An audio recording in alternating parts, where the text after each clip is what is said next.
Assalamualaikum warahmatullahi taala wabarakatuh.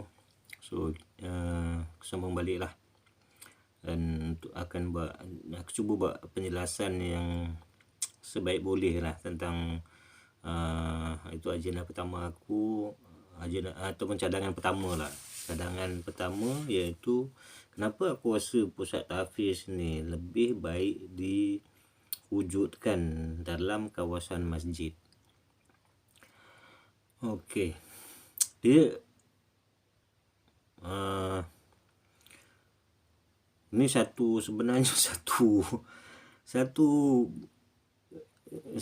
subjek yang sangat berat lah sebenarnya untuk aku nak cakap lah, sebab ini pada aku memang satu benda yang sangat penting sebab dan Hafiz ni dan pusat tahfiz ni sebenarnya pun daripada dulu memang sangat dekat lah dalam hati aku lah.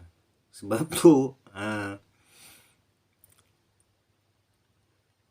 tu anak aku yang nombor 2 tu, sebab tu aku namakan dia Hafiz. Sebab sebelum dia lahir tu sebenarnya aku bercita-cita jugalah kalau dapat salah seorang anak aku dapat jadi hufaz lah kan. Tapi Allah mungkin itulah,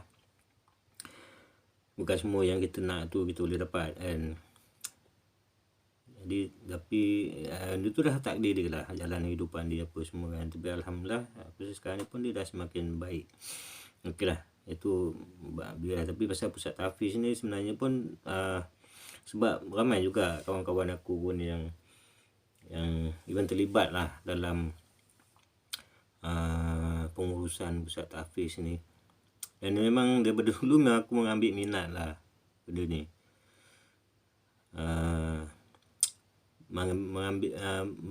Berminat tu maksudnya bukannya lah nak sibuk nak campur tangan dalam urusan dia, tapi dia lebih kepada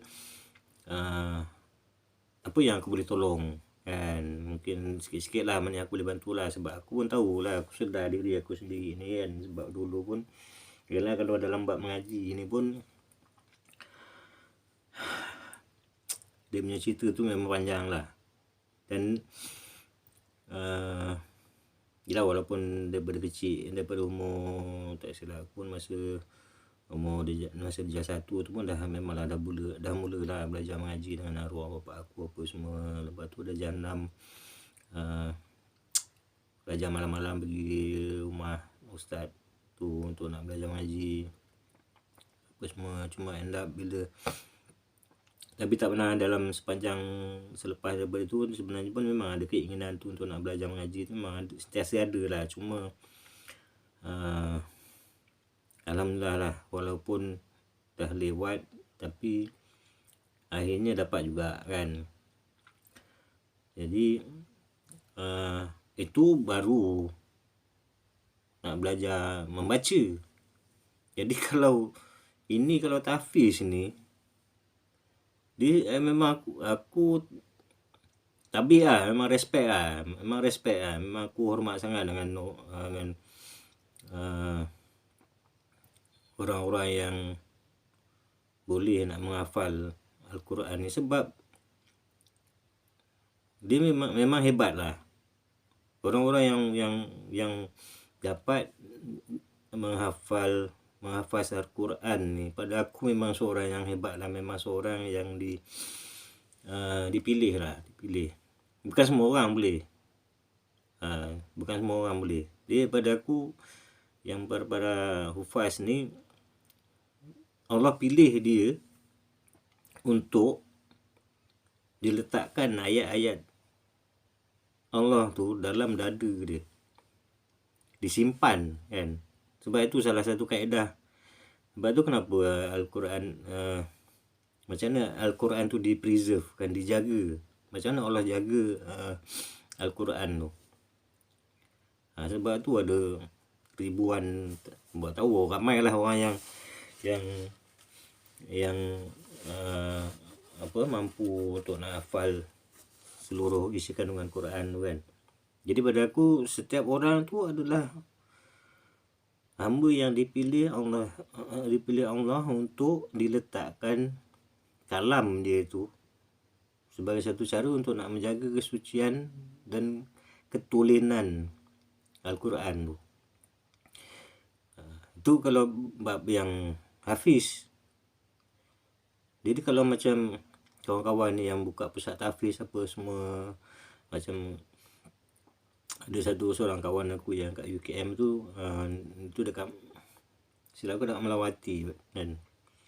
Tu kan ada. Lepas tu kat Ijuk pun ada. Macam banyak lah, banyak yang buat ni. Ada seorang orang Ijuk juga, ada bidah arwah juga, dia buka dekat Banting pusat tahfiz kan. Jadi sedikit sebanyak sebenarnya aku pun banyak lah tahu, banyak terdedah lah dalam isu, dalam hal pusat tahfiz ni kan. Even yang terbaru ni pun ada seorang kawan aku buka pusat tahfiz dekat Johor. Dan dia dan orang-orang yang buka pusat tahfiz ni pun memang aku respect lah. Cumanya jadi dia macam apa yang aku nampak ni, dia macam sebab pusat tahfiz ni pusat ilmu kan. Dan bila dia buat kat rumah apa semua tu, dia jadi seolah-olah kalau macam ikut kaedah pendidikan macam yang konvensional, yang macam biasa sekolah apa semua tu, dia some sort of macam sekolah persendirian kan. Jadi bukanlah aku tak nak tapi memang walaupun macam tu, jadi sebenarnya pun banyak juga yang kita dengar apa yang tak berapa baik lah sikit apa semua, tapi ada itu mungkin kes terpencil lah. Cuma yang biasanya aku nampak bila berlaku masalah ni, biasanya dia melibatkan dari segi pengurusan kewangan, kurikulum, dan kalau ada setengah-setengah pusat tahfiz ni kalau dibuat dekat ceruk-ceruk, dekat kawasan yang terpisah daripada masyarakat apa semua tu, sebab itu ada sebenarnya tu dia boleh membuka ruang kepada ekstremisme ataupun boleh juga membuka ruang untuk penganiayaan lah untuk anak-anak tahfiz ni. Sebab ada juga kes-kes yang anak-anak tahfiz ni teraniaya. Kadang-kadang kesian dengan diorang ni kan. Dah lah keluarga tu susah, hantar anak dia pergi situ dengan harapan tu nak jadi seorang hamba Allah yang ni kan. Tapi jadi timbul masalah yang lain. Dan aku juga ada share video pendek YouTube minggu lepas, itu berkenaan dengan Universiti Al-Qarawiyyin, iaitu di Medina, Fez, Bandar Fez, Morocco kan. Sebenarnya itu ada tujuan juga aku share benda tu kan. Itu ada kaitan juga dengan pusat tahfiz ni lah. Sebab pusat tahfiz ni pusat ilmu yang menggali ilmu yang terkandung dalam Quran. Jadi sebenarnya aku dah lama juga tahu pasal Universiti Al-Qarawiyyin ini adalah satu universiti yang tertua, yang pertama sebenarnya diwujudkan di dunia kan. So bayangkanlah, dia bukan Oxford ke ataupun Harvard ke ataupun Cambridge, tapi Universiti Al-Qarawiyyin. Maksudnya orang Islam yang memulakan institusi pengajian tinggi ni sebenarnya orang Islam kan. Dan ikut daripada cerita dia, dan pengasas dia, nama dia Fatimah Al-Fihri, dan nama bapa dia Muhammad bin Abdullah. Dia seorang kaya lah. So dia diwariskan dia punya harta dia kepada Fatimah Al-Fihri ni.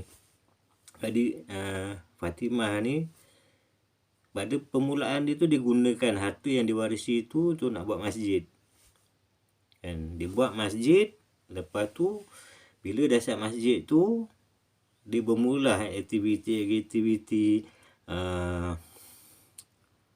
itulah pendidikan falsafah, matematik apa semua, sampaikan yang tokoh ilmu Islam yang terkemuka itu Ibn Rushdi kan. Itu pun ada dia pun mengajar kat situ kan. Jadi dia bermula dengan masjid, lepas tu dikembangkan dia punya fungsi dia itu sehingga menjadi satu universiti. Jadi mengambil daripada situ, sebab tu aku cakap sepatutnya kan, sebab masjid ni memang masjid ni rumah Allah, dan dia adalah sebenarnya dia pusat kepada aktiviti kemasyarakatan umat Islam dalam kawasan Qaryah tersebut kan. Tapi cuma masalahnya ada sekarang ni pun, ini banyak lah juga aku dapat feedback daripada kawan-kawan kata kan, aduh kat ni masjid pun banyak orang tua je yang datang kan, orang muda kurang datang masjid kan. Lepas tu tapi masalah tu sebenarnya pun aku rasa pun, tapi kalau macam kat Masjid Batu Lapan hijau tu alhamdulillah lah, sebab sepanjang dulu sebelum aku keluar dulu pun tengok ramai juga, kalau masa maghrib, masa isyak tu pun ramai kan. Jadi itu sebenarnya dilema masalah, cuma orang-orang tua je yang datang masjid apa semua tu, bukan satu dua masjid je, aku rasa ramai, banyak masjid menghadapi dilema yang sama juga kan. Jadi bila itu yang pada pandangan aku tu, sebab apa kita kena membawa pusat tahfiz ni ke kawasan masjid kan.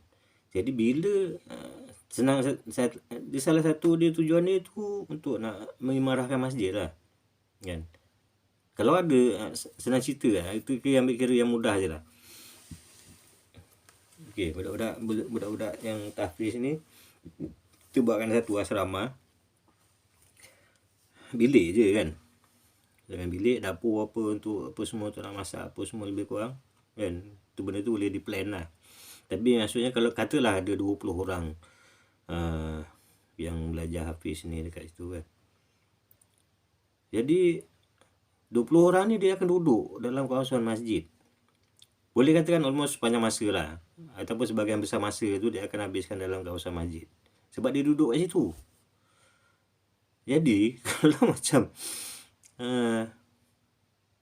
dah tentulah bila sembahyang tu dia akan sembahyang Jumaat lah kan. Dia nak sembahyang kat mana lagi, tak ada sembahyang kat luar, dia mesti nak sembahyang dalam masjid juga. Jadi walaupun orang tua yang kat luar ni tak datang pun, dalam satu masa tu at least adalah 18, 19, 20 orang budak tahfiz ni yang akan bersembahyang jemaah kat situ kan. Dan walaupun imam tak datang pun, dia ada 20 orang kat situ, daripada 20 orang tu dia boleh lantik seorang jadi imam, seorang jadi Bilal kan. Dan itu sebenarnya satu latihan secara praktikal untuk pemimpin pelapis, untuk jadi imam, untuk jadi Bilal, untuk jadi Syiah, untuk nak menguruskan kawasan masjid, jadi ustaz kan. Dan dari situ banyak aktiviti yang boleh dipikirkan lah. Contoh dia katakan macam, mungkin boleh je kalau katakan malam-malam ada buka gelanggang silat. Mungkin tak adalah kat halaman depan masjid, mungkin ada ruang tanah kat belakang masjid tu ada kosong apa semua, lepas solat isyak apa semua tu ada guru datang, mungkin seminggu 2 kali ke 3 kali ke ajar silat kan. Tu pun boleh lah kan. Tu contoh je kan. Ataupun katakan okey, ada 20 orang budak tahfiz kat situ kan. Ini dalam Qaryah tu dah mesti tentu ada ramai lagi budak-budak kan yang sebaya. Dan boleh juga katakan diaturkan untuk jadi salah seorang budak ni, dia jadi mentor kepada 5 orang budak lain yang tak masuk kat dalam pusat tahfiz lah, duduk kat luar kan. Dan boleh ini kena melibatkan, maksudnya kena melibatkan juga dengan mak bapak budak-budak ni lah kan. Sama ada tu buat program belajar mengaji kan.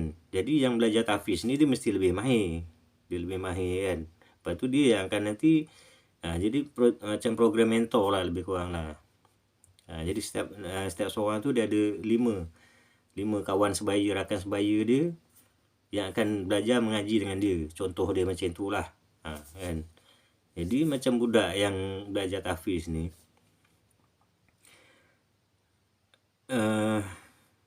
bila dia jadi guru kepada kawan-kawan dia ajar kawan-kawan dia tu nak mengaji apa semua, ajar tajwid, betulkan tajwid lah apa semua kan, cara mengaji yang betul kan. Jadi bila dia mengajar, secara tak langsung dia memahirkan lagi menggunakan ilmu yang ada pada dia tu, dan dia automatik akan memahirkan lagi diri dia kan. Dan lepas tu boleh juga nanti kalau katakan contohnya ada geng-geng tabligh ke yang datang kan, ada geng-geng tabligh yang datang ziarah, yang duduk 3 hari ke kat masjid tu apa semua, boleh je buat program geng-geng tabligh ni dengan budak-budak hafiz ni kan. Dan banyaklah bendanya kan, tapi basically dia macam itulah. Tadi kena tu kalau kita pandang, kita cari apa lagi kebaikan yang boleh dapat daripada situ, memang banyak lah. Okay, so Assalamualaikum. Nanti aku sambung yang lain pula.